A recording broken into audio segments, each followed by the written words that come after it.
Hey everybody, this is Nate with another Backcountry beer review. You see the awesome peak behind me, which we just finished climbing, is Cabazon Peak. It's a P1K, that's a peak of 1,000 feet of prominence in, I would say, north central New Mexico.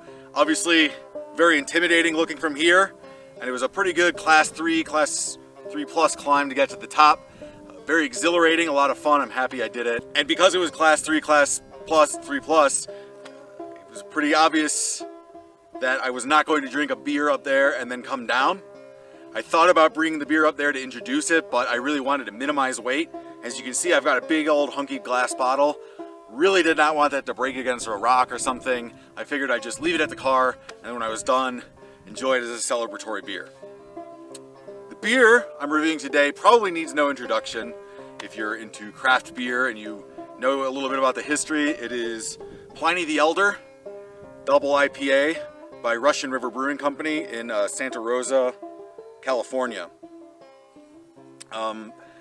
This beer was, I would say, probably one of the original, famous, craft West Coast IPAs. These days, it's kind of I wouldn't say a white whale, because if you're in California, it's not that hard to find. But if you're outside of California, it's very difficult to find. And I did get this in California, but I've had it before, I know it's a great beer, and I thought this would be a perfect beer to review as a backcountry beer review. So let's open it up and give it a taste. Also, I'm pretty sure Pliny the Elder, the actual Pliny the Elder, was killed in the Vesuvius explosion at Pompeii/Herculaneum. So pretty ironic that I'm reviewing this beer just after climbing a volcanic plug. All right, time for a sip.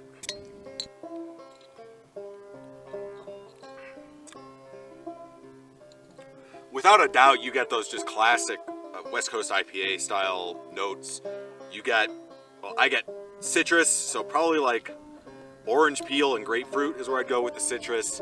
I get pine for sure. I get resin. I get a little bit of that dank note that you get with these hoppy beers. I get some of the herbalness. Probably like thyme is maybe what I'd kind of call it. Maybe even something a little bit different than thyme. I don't know what. Maybe like Osha. If you ever had Osha root, it's kind of like that, very vaguely. I'm getting just an intense earthiness, kind of those earthy type notes that you would get with something herbaceous like that. To go along with the earthiness, I'm probably getting a little bit of like a floral note. Something I'd call sunflower, maybe dandelion. That kind of like earthy floralness. The finish is bitter, but really gentle. It gently kind of goes away. You lose those flavors pretty well. Nothing kind of like lingers. The overall experience is very nice. I'm getting a little bit of golden raisin as well, probably in the middle. That's probably that maltiness. With a lot of double IPAs, I think that it retains kind of some off-dry characteristics. It does have a little bit of residual sweetness, but nothing. I would not call it a sweet beer. We'll just say that. It's certainly deserving of the accolades it's gotten. It is a solid beer. It just has that concentration, that